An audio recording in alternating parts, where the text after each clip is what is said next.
चंचल शहर में एक अपार्टमेंट में रहा करती थी। अक्सर उसे अपने गांव की याद सताती थी।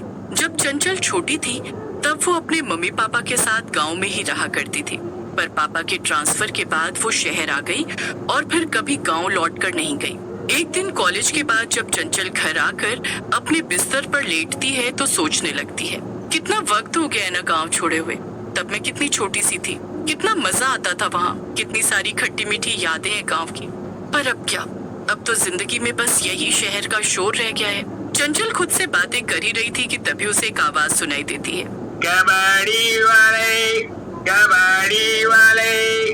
अरे ये ऐसे कबाड़ी वाले की आवाज तो हमारे गांव वाले कबाड़ी भैया के जैसी लग रही है। पर यहाँ शहर में कौन सा कबाड़ी वाला आ गया?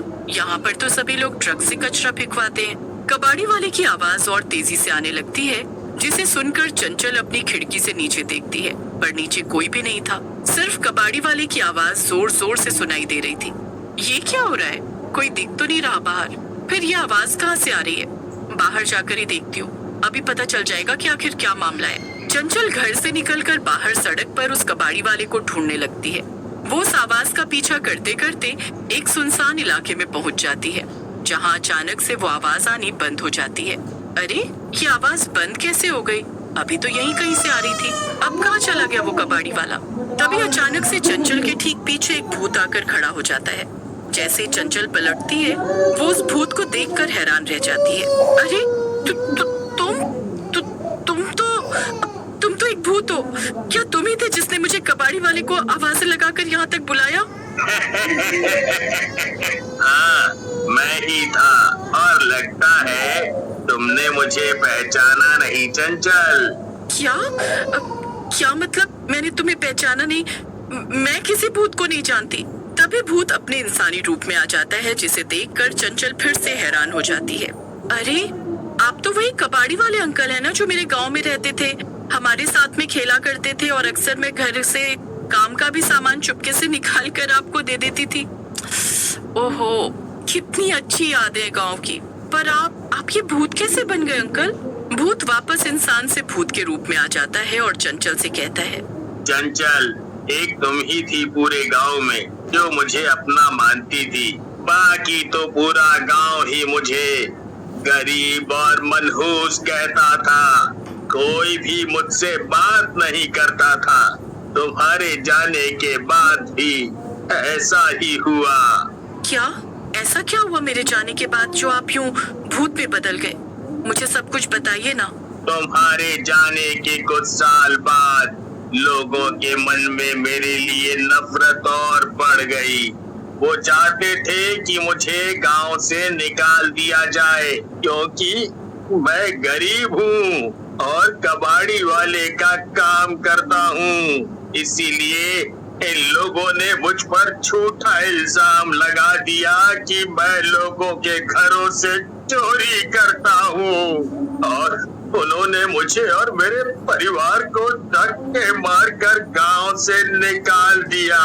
मेरा पूरा परिवार जब भूख प्यास से तड़प रहा था, तब मैं गांव में वापस गया कुछ खाना मांगने, पर उन लोगों ने मुझे बहुत पीटा, जिससे मेरी मौत हो गई। उधर मेरा पूरा परिवार भी भूख प्यास की वजह से मर गया। क्या इतना सब हो गया? पर गांव वालों ने आखिर ऐसा क्यों किया? मुझे तो कुछ समझ नहीं आ रहा। जब मैं छोटी थी तब तो ऐसा नहीं था। आपके साथ तो सच में बहुत बुरा हुआ अंकल। तुम मेरी आखिरी उम्मीद हो चंचल।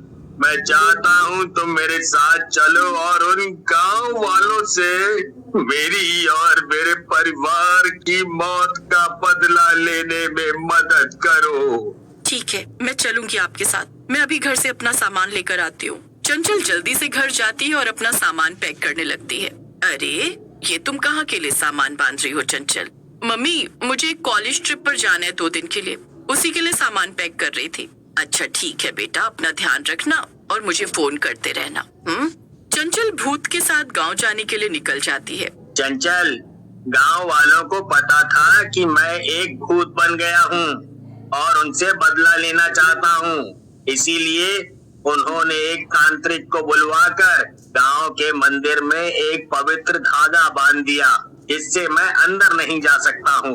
तुम अंदर गांव में जाकर उस धागे को खोल देना, फिर मैं अंदर आ जाऊँ। अच्छा, तो मुझे बस इतना करना है। ठीक है, आप बिल्कुल भी फिक्र मत करिए अंकल, मैं आपकी मदद जरूर करूंगी।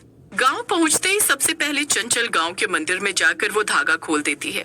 तभी उसे मंदिर के बाहर सरपंच दिखते हैं। वो काफी बूढ़े हो गए थे। अरे चंचल बिटिया, क्या ये तुम ही हो? तुम तो पहचान में ही नहीं आ रही बिल्कुल। हाँ, मैं ही हूँ। गांव काफी बदल गया है सरपंच जी। वैसे वो कबाड़ी वाले अंकल का घर तो खाली पड़ा है, दिख नहीं रहे कहीं वो।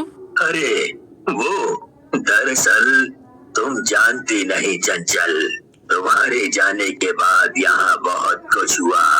वो कबाड़ी वाला आदमी अच्छा नहीं था, वो सिर्फ अच्छा बनने का नाटक करता था।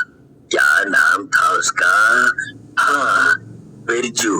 बिरजू गांव वालों से नफरत करता था और गांव पर राज करना चाहता था, इसलिए उसने काला जादू सीख लिया था। और इतना ही नहीं, वो आधी रात में चिल्लाता था, कबाड़ी वाला, कबाड़ी वाला। और जो कोई भी घर से बाहर निकलता था, वो बिरजू उसको मारकर उसके घर से सब चोरी कर लेता था। क्या? ये कैसे हो सकता है भला? फिर उसके परिवार का क्या? उनका क्या हुआ? परिवार? उसका कोई परिवार नहीं था, वो तो यहाँ पर अकेले रहता था। उस भयंकर कबाड़ी वाले भूत को गांव से दूर रखने के लिए ही हमने ये काला धागा बांधा इस मंदिर में। पर तभी सरपंच की नजर मंदिर पर पड़ती है। ये सब सुनकर चंचल रोने लगती है और रोते रोते सारी बात सरपंच को बता देती है। कोई बात नहीं बेटा, इसमें तुम्हारी कोई गलती नहीं। उसने तुम्हें अपने जाल में फंसाया, अब हमें किसी भी तरह उसे रोकना ही पड़ेगा। वो भूतिया कबाड़ी वाला सिर्फ रात में ही निकलता है। ठीक है सरपंच जी, मैंने ये गलती की है, इसलिए इसे सुधारने में मैं आप सबकी मदद करूंगी। चंचल और सरपंच जी मिलकर कोई तरीका सोचने लगते हैं। तभी चंचल को एक आइडिया आता है। वो सरपंच जी के कान में सारा आइडिया बता देती है।